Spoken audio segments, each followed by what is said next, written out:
So today, ladies and gentlemen, we're going to see what all the modern Star Wars collected lines that have been produced since 1995 are actually worth. Yes, it's the grand total. And I hope my wife doesn't watch this video because I'm going to be in a lot of trouble. So, yes, the number is... Ladies and gentlemen, this is Mando number 5.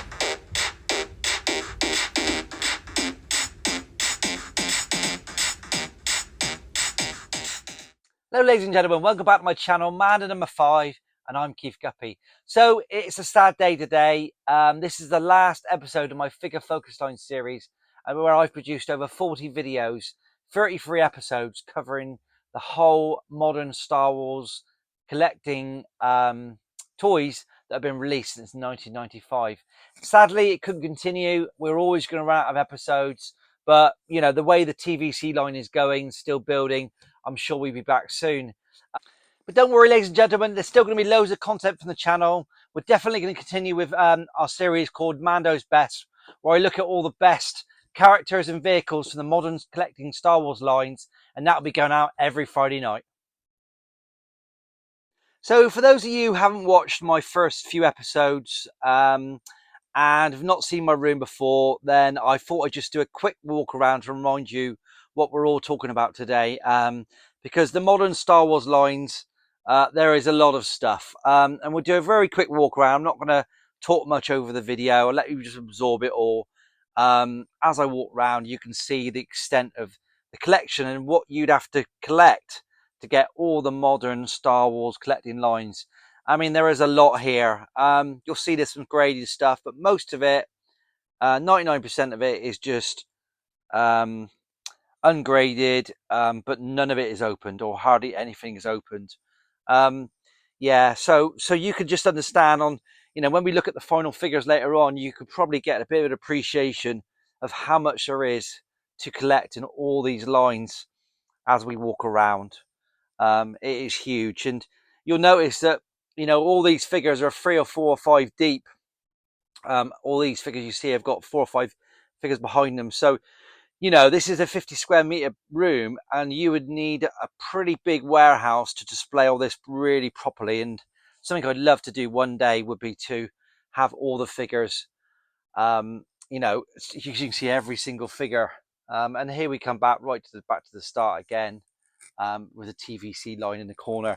You'll also notice that the ceiling is full or half full of figures as well. So there you go, ladies and gentlemen. Just a quick recap of the room and what we're talking about today. I thought would be worthwhile. It's been a fab journey. It's had its ups and downs. You've had to put up with Honey the Puppy. You've had to put up with my rubbish tech, my little dodgy microphone, and the sound variances. So thanks for everyone for your patience. I want to thank my subscribers. I want to thank all my YouTube friends and colleagues out there for all the support over the last sort of 7 or 8 months since I started my YouTube channel back in July. For those of you who haven't watched before, you have got a treat today. So today's episode, I will look at the top 10 lines, the top valuable lines. I will look at the lines where I've got the biggest percentage of value missing, and also where I've got 100% of the lines. But the big reveal is going to be today, and it's going to be what is all this worth in terms of if you had to get everything that's been released since 1995, what would you need to spend? And it's going to be a massive figure for those of you who watched all the other episodes. So let's start by having a quick recap of all the modern Star Wars lines we've been talking about over the last 7 months. And as I said before, there are over 30 different modern Star Wars lines, which started with the Power of the Force 2 back in 1995. And then obviously we're still going now with the Retro Collection and the Vintage Collection, which are both going really, really strong.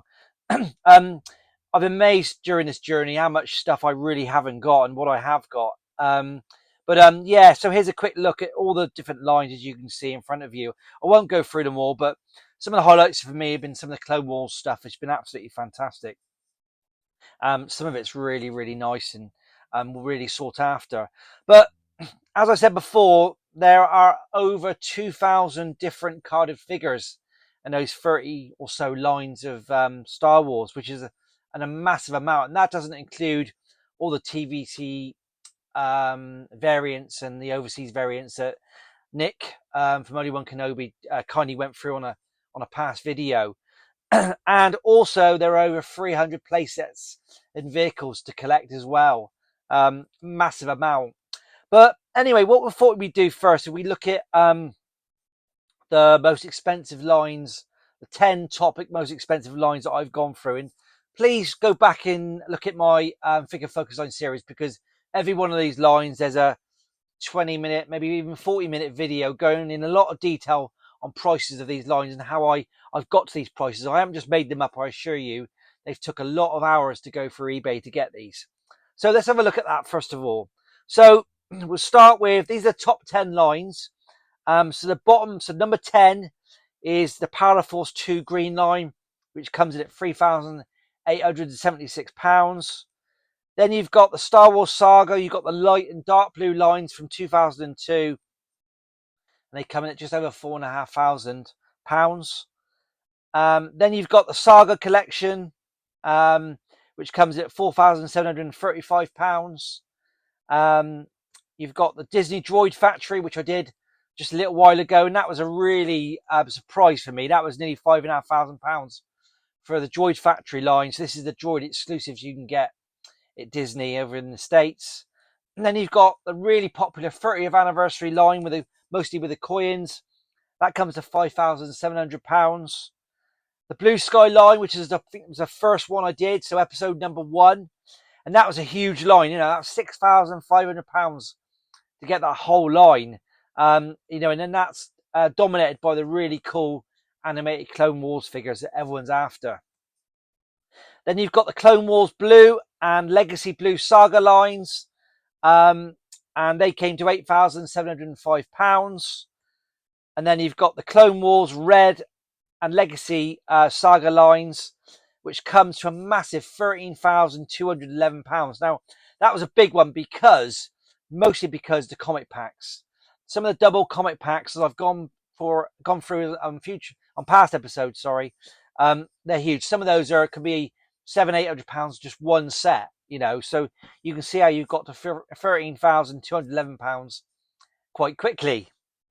Then you've got the Vintage Collection 2, no surprise, that is still going, so I'm sure I'll do a future episode on that in a couple of months' time. That's got up to just under £13,500 if you want to collect anything to date. And then the obvious winner is the Vintage Collection number 1, 0.0, what do you want to call it, 1.0, from 2010, and that's £17,041. Now, that figure there, I would imagine, would have been nearer £20,000 during COVID, before some of the the re-releases, but still a massive figure. For any of you out there want to go and start collecting TVC 1.0, you've got to spend a big whack of cash to get all of those figures. And as I said, they don't include the overseas variants and all of that. So there you have the top 10 value lines. Now, let's have a look now at all the lines that I've got 100% of the value. This is the value. So I've got all the Star Wars Resistance, which is a very small line. The Black Series, which has got quite nice rare figures. My favourite probably series is the Yoda series, the Movie Heroes, Clone Wars, the Yoda, the green backing carded series.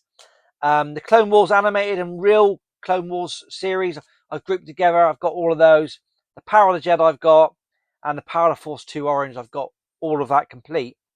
So what are the ones I really need? So my worst one is the Clone Wars Red and Legacy and Saga series. As again, I haven't got some of the really expensive comic packs, which means that's quite a hole in my collection. So I only got 51% of the total value. Then the Mission and Saga Legends series.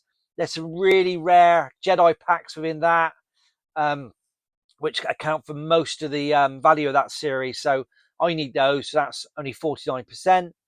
The Disney Droid Factories. I've got a lot of Disney droids, as I showed in an episode just a few weeks ago. But I still need loads. I've only got 47% of the value of that. Other stuff, which I went through only last week. I'm missing about 44% of that. And then the biggest hole for me is a vintage collection 1.0, and I need about 42% of that value, and that's a massive line, as you all know. So there you have the top 10 lines and my biggest percentages where I'm missing the value of each line. So taking all that into account, what do I still need to spend to get the whole modern collection or the whole modern Star Wars you could get? So that's everything from 1995.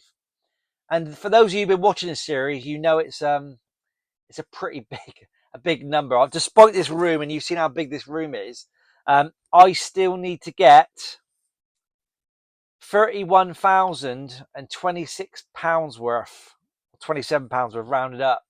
You know, that is a massive amount, chunk of money that I still need. And even if I got it, where would I put it? I ain't got a clue. I need a warehouse, really. So there you go. That's a big number. But I think what you've all stayed here to watch is to find out what all of this would cost you if I had everything that was produced since 1995. So yeah, how much would you have to spend in 2025, so now, to get all the modern 3.75 Star Wars from 1995? So I'm going to show you next week. No, I'm not. I'm going to show you now. But it is a colossal amount, and I never had a clue until I did this. I'd gone through this process. So this doesn't reflect my collection because I've obviously got about, I don't know, 100 graded pieces and other stuff. But it gives you an idea for those of you who want to go out and get the modern Star Wars collecting lines. And I know some people are vintage purists, and that's fabulous. You know, I like vintage as well.